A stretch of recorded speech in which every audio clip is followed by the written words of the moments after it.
I have a 13-month-old now, but it doesn't feel that long ago that I was in the trenches of the newborn stage with a baby that I had no idea had a pretty severe posterior tongue tie. Some of those early videos have been surfacing up and I've been getting more questions just about my experience and any advice or tips, etc. So I thought I would do an updated video and kind of relive everything that we went through and the therapies that we got and how it ultimately got us to the place that we are. We have the happiest, healthiest, sweetest baby girl. In those first few months, it was just torture, feeling like there was something wrong. She was in pain, but I didn't, and nobody else knew what it was until we did. Let's rewind. I had our daughter last June via C-section at 37 weeks. The reason being I had high blood pressure and my daughter was frank breech, and she had been that way for weeks and weeks leading up to that 37-week mark. There was really nothing suggesting that she was going to flip, and our OB advised not to do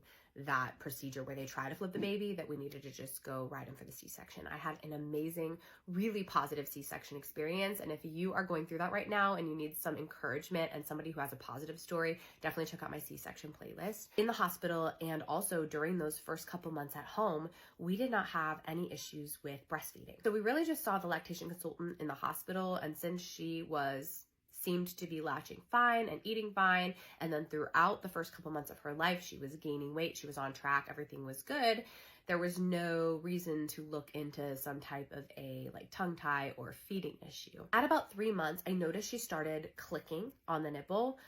So she would kind of she'd be sucking, and then she would lose the suction and it would click, and then she'd keep going. But that was it. She was still gaining weight. I'm a first-time mom. I didn't know what to be looking out for. I have known nobody who's had a baby with a tongue tie, and so I was kind of at a loss for what was going on. But as soon as the clicking started to happen, I knew something was up, so I had a lactation consultant come to our home. I've since learned that posterior tongue ties, which are further back in the tongue, they're not the kind that you just very obviously see that tie the tip of the tongue to the floor of the mouth. They're further back and they're thicker and stronger.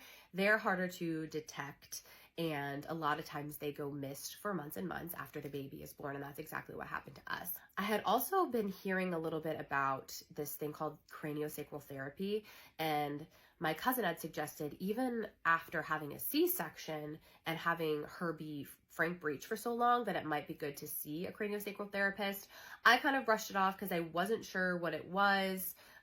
She was really hard to book, and it can be really expensive. Those appointments and all those things can add up, and I was just thinking, oh, is this going to help? But at about 3 months, at that point, I was desperate. I had gotten past the point at which everyone just kept saying, oh, it's just how newborns are. Babies cry.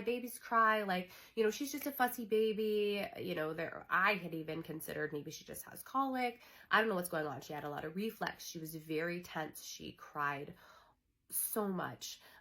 She was just what I would describe as, she just seemed really uncomfortable all the time, and really the only thing I could do to calm her was just wrap her onto me, and she was just in my solid baby wrap all the time. So once that 3-month mark hit, I was like, okay, you guys, she is out of the newborn stage and this is still an issue.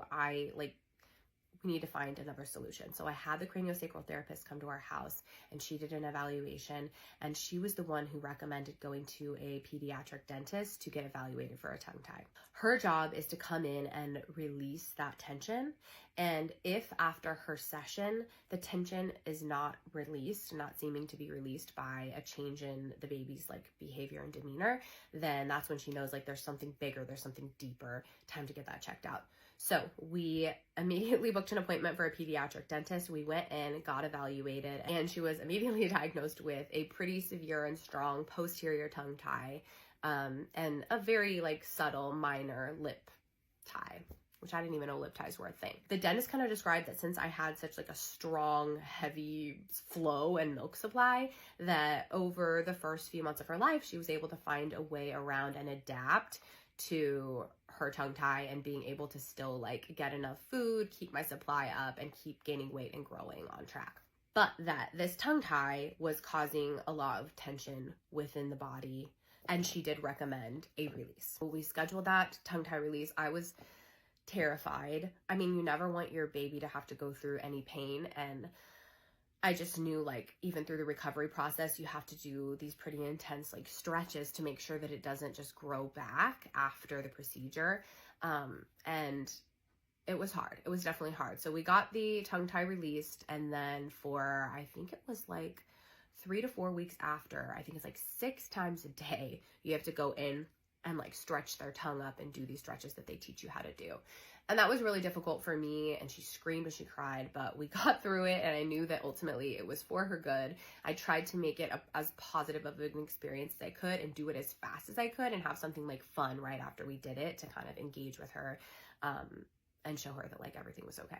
Another important part of therapy after getting a tongue tie release is going to that craniosacral therapy. She just worked on, it's so hard, like go to somebody's page, they will just explain it a lot better than me, but it's like they work on the fascia and like releasing tension within the body. She would, I swear, like I just say she has magic hands. Like she just did like very subtle touches. She would like go onto the roof of the mouth. She like works the whole body.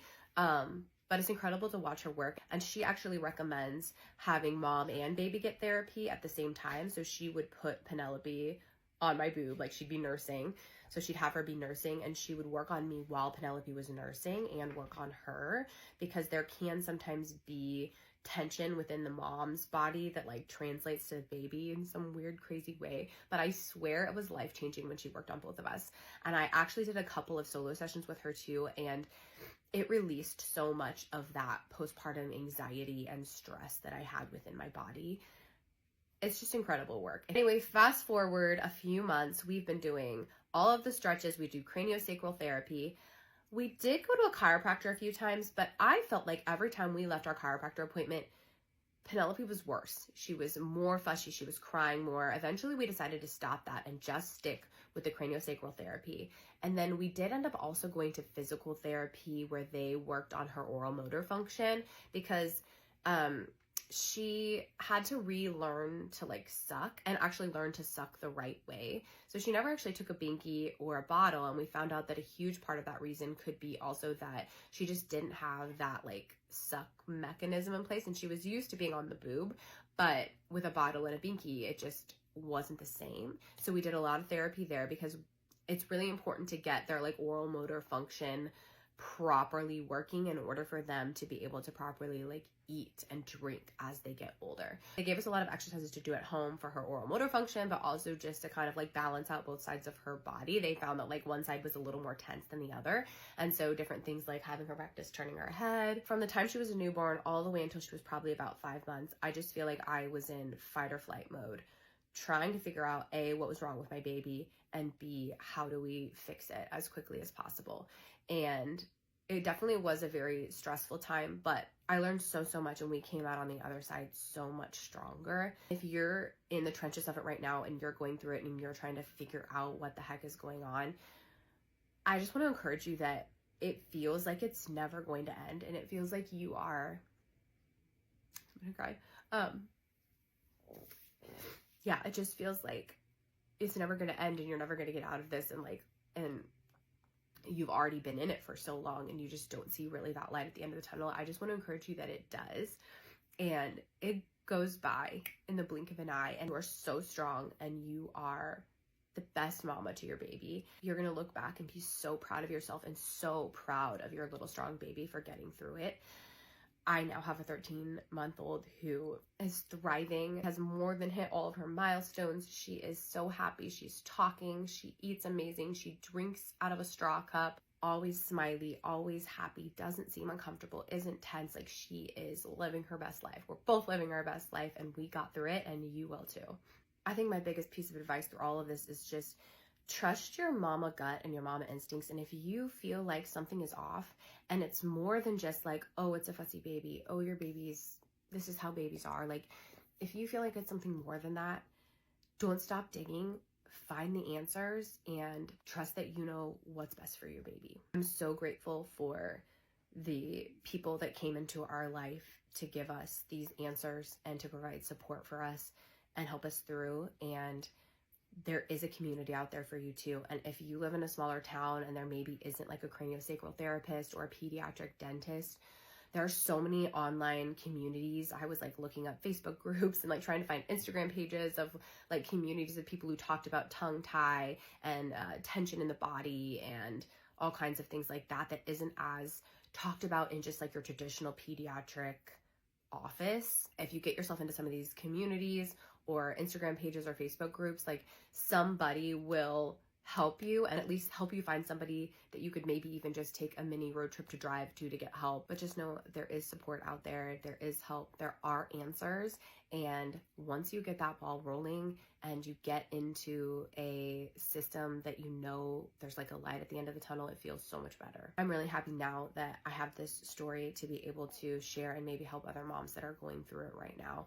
So if you do have a newborn who is experiencing a lot of tension, having those like colic-like symptoms, but you know that it's not colic, definitely look into the possibility of a tongue tie or just like general body tension. Body work can do a lot to help release a lot of that tension. So yeah, I hope this helped. I hope this found you if you needed it. And if you have any questions at all, I know I'm kind of like further removed from this experience now, having a 13-month-old, but if you have any specific questions, I feel like specific questions kind of help spark those memories back and help me be able to help you a little bit better. So let me know if you do have any questions or want me to go into more detail on any of the things that I talked about, and you got this, mama.